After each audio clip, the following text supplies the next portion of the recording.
The Mavic Pro product line, I think, has always held a special significance for people who are into drones. Even within DJI, I imagine it's probably one of those product lines that really makes people go, wow. Think about it, when the first generation came out, everyone was amazed because they'd never seen a device in that form before. Then when the second generation, the Mavic 2 Pro, came out, everyone was amazed all over again. You have to realize, this was back in 2018, and it already had a 1-inch sensor. Then, moving on to the Mavic 3 Pro, even though not as many people were blown away, it was still the first time a drone featured a triple camera solution. The market was once again impressed. So, when it comes to the Mavic 4 Pro, what are our expectations for it? It has to wow people again. Back then, we speculated that it would have even better telephoto image quality, longer battery life, and built-in electronic ND filters. If it actually had those features, I'd give it a big, loud wow. That would be truly innovative and such a highly demanded feature. But now, that wow is a bit quieter because it only comes with an ND filter and still doesn't have the electronic ND. Still, to some extent, this is one of the best features you can get in a portable drone today. It's a beast with the most powerful performance. Compared to the routine upgrades we've seen in other products over the past few years, there's actually a lot to talk about with this drone.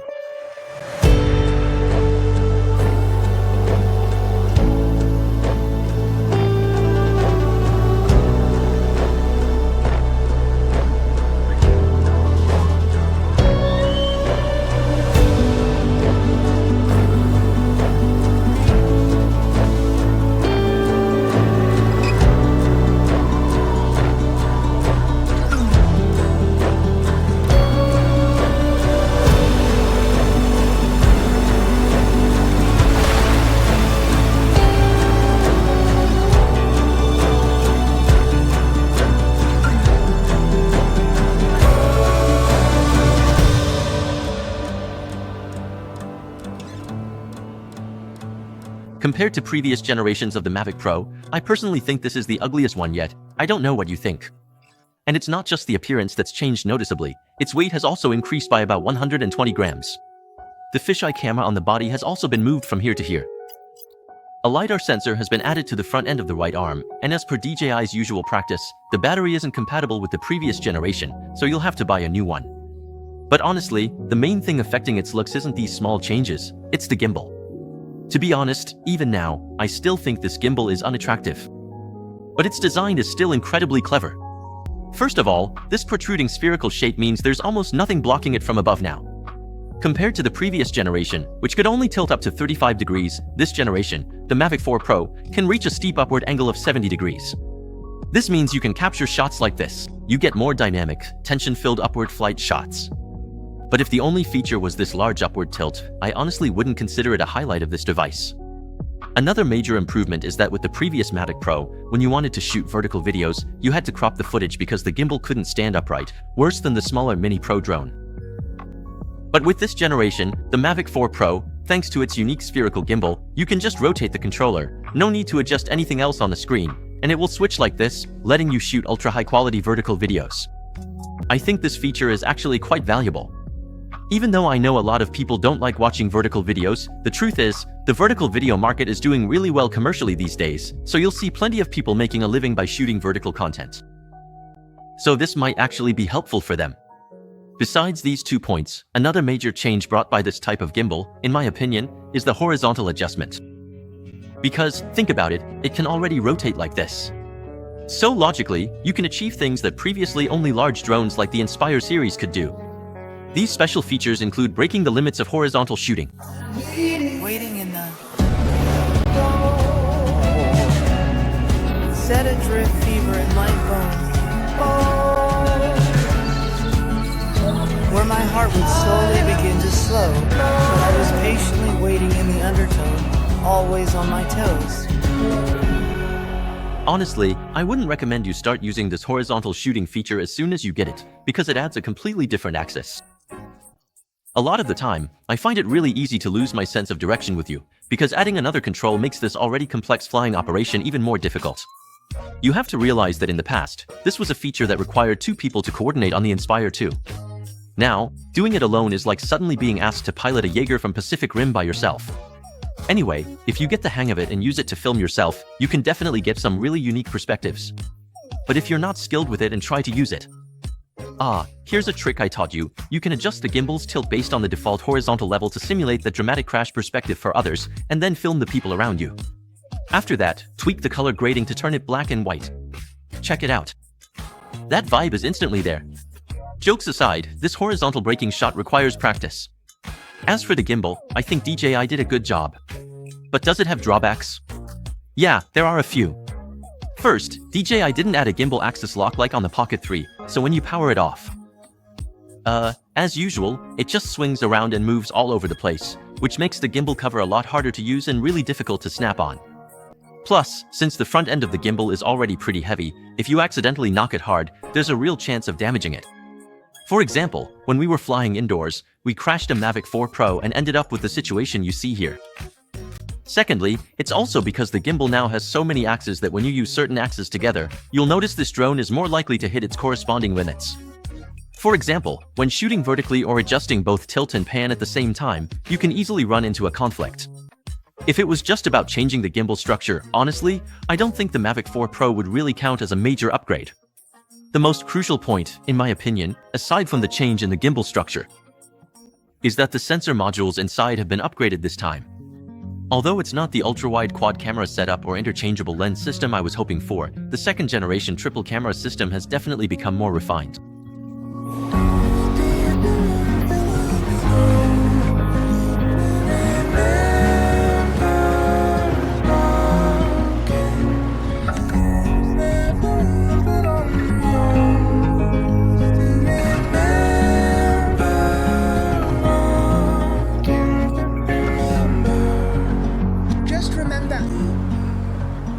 Mavic 4 Pro. In my opinion, the most noticeable improvement isn't actually in its main camera or its medium telephoto lens, but rather in this 168mm equivalent telephoto lens. You have to know, when this telephoto lens first appeared on the Mavic 3, DJI's definition of it was somewhat problematic. What they originally intended was that this camera wasn't for you to actually shoot with, but rather to help you scout and find scenes. But later on, everyone realized that people absolutely loved the unique perspective this telephoto lens offered, yet its image quality just couldn't keep up. Things got a little better in the Mavic 3 Pro era, but this time, with the Mavic 4 Pro, DJI has officially redefined its purpose, turning it into a proper shooting lens. Now, it's equipped with a 1/1.5-inch sensor. It also has an f2.8 aperture, which directly means you can capture much cleaner images in low light. At the same time, it now supports D-Log. Compared to the previous D-Log M curve, this gives you much more room for post-production adjustments. However, since D-Log itself is a more professional curve, for a sensor of this size, honestly, it's still very easy to see noise. Once the ISO goes above 800 or 1250, the noise becomes quite noticeable. So you really have to shoot the image a bit brighter and then pull it back in post-production. That way, the image will look cleaner. But no matter what, the perspective a telephoto lens gives you when shooting aerial footage is something else. You'll find even the Mavic 3 can't achieve this. The only thing that might rival this angle is a helicopter. In the past, we've tried super large aerial setups with big lenses, and only then could you get a similar sense of perspective. On the other hand, it's medium focal length. This time, the Mavic 4 Pro hasn't improved in that area, it's the same sensor and lens as before. The image quality is still solid, and composing shots is much easier than with the telephoto. I won't go into detail about that. As for the main camera, this time there's been a change. It's using a new sensor. The 4/3 sensor, while the same size as the previous generation, has seen changes in the optical design of the lens. The maximum aperture increased from f2.8 to f2, a full stop more exposure. This means when shooting night scenes, you can more comfortably lower your ISO. Before, you might have needed ISO 1600, but now with the wider aperture, you can drop to 800. So, relatively, you get better image quality at night. However, the optics changed, so now there's a trade-off. I want to ask, do you think it's worth it? In the previous generation, the Hasselblad main camera had an equivalent focal length of 24mm. In this generation, it's changed to 28mm, which means this drone doesn't have a true ultra-wide angle lens. So you'll notice that the footage from the Mavic 3 Pro looks like this, while the Mavic 4 Pro looks like this. Which one do you prefer? As for recording specs, it currently supports 6K HDR video at 60 frames per second and 4K slow motion at 120 frames per second.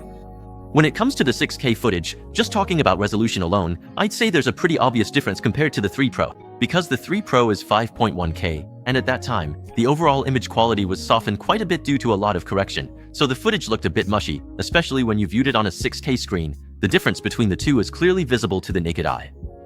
So, is there any issue or gap if you choose to shoot in 4K? Of course, there is, but since it currently supports oversampling from 6K down to 4K, the image quality doesn't drop noticeably, and the file size is also more manageable. Now, 4K at 120 frames per second is another trade-off for me with the Mavic 4 Pro. Due to the readout speed and sampling method, just like the previous generation, there's about a 1.4x crop. Although the image quality is improved compared to the last generation, the improvement isn't that significant. Even when shooting during the day, you can see that there's still quite a bit of noise in the shadows.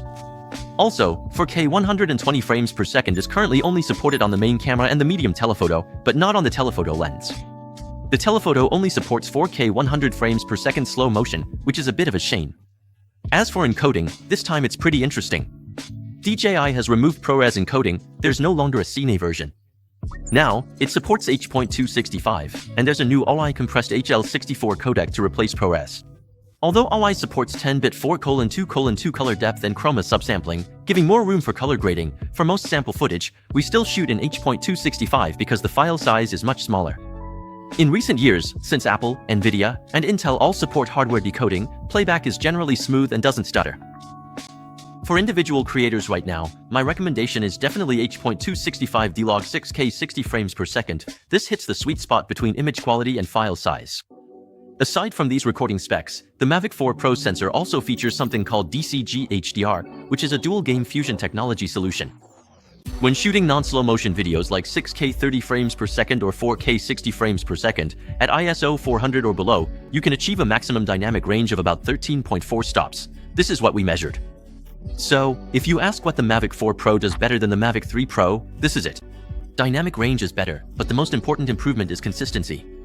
In the past, with Mavic 3 Pro, you've noticed when shooting D-Log with the main camera, telephoto and medium telephoto could only shoot in D-Log M, recording parameters were all over the place, and there was color shift between lenses. The result was that with these three lenses, the footage often didn't cut together very well, unless you had pretty strong post-production skills. But now, whether it's the highest recording specs or color, all three lenses have improved to some extent compared to the previous generation. Even though the three sensors are different and there will always be some differences no matter how you tweak them, it's already much more refined than before. Do you feel like it's met your expectations? So, now that we've talked about image quality and the gimbal, it's about time we discuss another unique feature, which I also think is really important, and that's the remote control.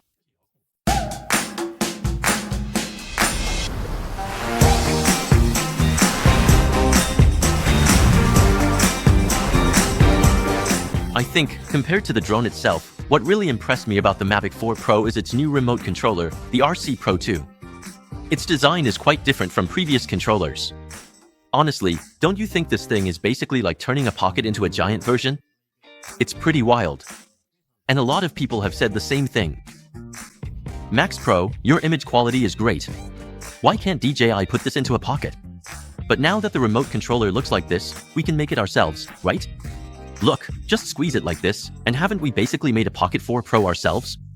Even though it sounds like a joke, this remote controller, I honestly think it's pretty good. It has a foldable screen design. When you unfold it, it powers on automatically, so you don't need to manually attach the control sticks like you did with older drone remotes. The overall grip feels really comfortable, and there are plenty of buttons. There's also this new dial, which it seems like they learned a lot about from camera manufacturers. But to give an objective assessment, while the concept of this dial is great, I think there are still some issues when you actually use it. The main thing is that professional cameras have 3 or 4 dials, so you can fully map things like aperture, shutter speed, and ISO. You develop muscle memory for adjusting them. But right now, there's only this one dial, so the result is that every time, I'm not really sure which parameter I'm actually adjusting. Anyway, if they could add a few more dials, it might be a lot more practical. On the other hand, one thing I can actually praise is this screen. Right now, it's a 7-inch display with a peak brightness of 2000 nits. It's clear, it's bright, and you can see what's on the screen in most environments. Combined with the latest O4 Plus video transmission, using this screen for monitoring really feels noticeably different from before. Also, in theory, DJI claims that this O4 Plus video transmission can reach up to 30 kilometers. Well, I've always been a bit skeptical about that. As for the transmission range, I've personally never flown that far. But now DJI has a more integrated 4G module that supports dual SIM and dual channel eSIM. Once it's installed and you make sure the enhanced video transmission is enabled, you can get a much more stable video feed in the city. Relatively speaking, it also makes things a bit safer. Audio recording on drones has now become one of our review points, which is pretty unique, because DJI has tried a few things on the Neo and Flip. But the solution on the Mavic 4 Pro is quite different this time. You can actually use the RC Pro controller as a microphone, so while the drone is flying, you can record your own voice like this. Most importantly, a separate audio track is saved directly on the drone. But if you record audio directly with the controller, honestly, the sound quality really isn't that great. There's another way though. If you want to improve the audio quality, DJI has left you an option. You can connect the DJI mic through this USB-C port, and the sound quality will be much better. You can check out the difference in sound quality between the two. Right now, what you're hearing is audio directly from the RC Pro 2. Not sure what you think. And now, what you're hearing is audio from the DJI mic connected to the RC Pro 2. How you feel about this one? Obstacle avoidance is still pretty essential for drones these days. With the Mavic 4 Pro, on top of having omnidirectional obstacle avoidance, they've added a forward-facing LiDAR sensor to the right side of the B button. This makes it even better at detecting obstacles, especially in low-light conditions. We used a special camera, and you can see that the Mavic 4 Pro's LiDAR is constantly working after takeoff, with a wide projection brightness range and a high refresh rate. If you compare it with the LiDAR on the Air 3S, you can really tell that it's a bit better. In actual use, the combination of LiDAR and this low-light fisheye camera makes its obstacle avoidance once again the best among DJI drones. But I still want to emphasize that this doesn't mean you can just fly it however you want. If you try hard enough to crash a drone, you'll crash it no matter what. So, to avoid accidents, especially at night, indoors, or in areas with tall buildings and other complex environments, always check your surroundings before you fly. This is important. The Mavic 4 Pro's data interaction experience is quite complete. The Creator Combo version supports up to 512 GB built-in storage, with about 460 GB actually available. You don't even need to power it on to transfer data. We tested the USB-C transfer speed. It can reach up to 700 MB per second, which is impressively fast. Although DJI has equipped the Mavic 4 Pro with a higher capacity battery, increasing it from 77 Wh to 95 Wh, almost reaching the maximum limit allowed on airplanes, in actual use, compared to the Mavic 3 Pro's 43 minutes, the current Mavic 4 Pro has a flight time of about 51 minutes. The effective flight time is around 40 minutes. Overall, the total flight duration is still noticeably better than before. The charging hub currently supports charging 3 batteries at the same time, and it takes about 90 minutes to fully charge all 3. Interestingly, the time it takes to fully charge one battery is exactly the same as the flight time of one battery, 51 minutes. So if you have charging equipment on site, for example, our sponsor, DJI's newly released outdoor power supply, the Power 1000 VR, supports this episode. It provides up to 2,600 watts of stable output, with a USB-C port supporting up to 140 watts, enough to reliably charge 99% of devices. In theory, you could keep your Mavic 4 Pro flying non-stop by charging one battery while flying with another, basically eliminating waiting time. But, sigh, there's always been one feature I really wish it had, and that's what I want to discuss with you about the Mavic 4 Pro. If only it had a small internal battery, like the Inspire 3, so we could swap batteries while keeping it powered on, then there wouldn't be any shutdown process at all. So, what do you think of the current Mavic 4 Pro? Personally, I still feel quite happy for this device, or for DJI as a company. In the past, once a product was released in the camera industry and took the lead, there usually wouldn't be any major innovations for 4 or 5 years. But DJI has really kept pushing forward, constantly updating their products. This is also one of the things I find impressive about Chinese companies. Even though these brilliant engineers have lost some hair, we really have gotten devices that we never even dared to imagine before. The 4 Pro, I think this is a device that, at the very least, will get all of us excited this year. The imaging industry in 2025 is going to get even more interesting. That wraps up this review of the Mac 4 Pro. If you found it interesting, share it with friends and have them check it out. Don't forget to like, drop a coin, share, and follow us. Reviews are tiring, we shoot a lot of sample footage. If you're interested, we've shared them on our official website. Download them, play with color grading, compare with previous drones, go for it. See you next time.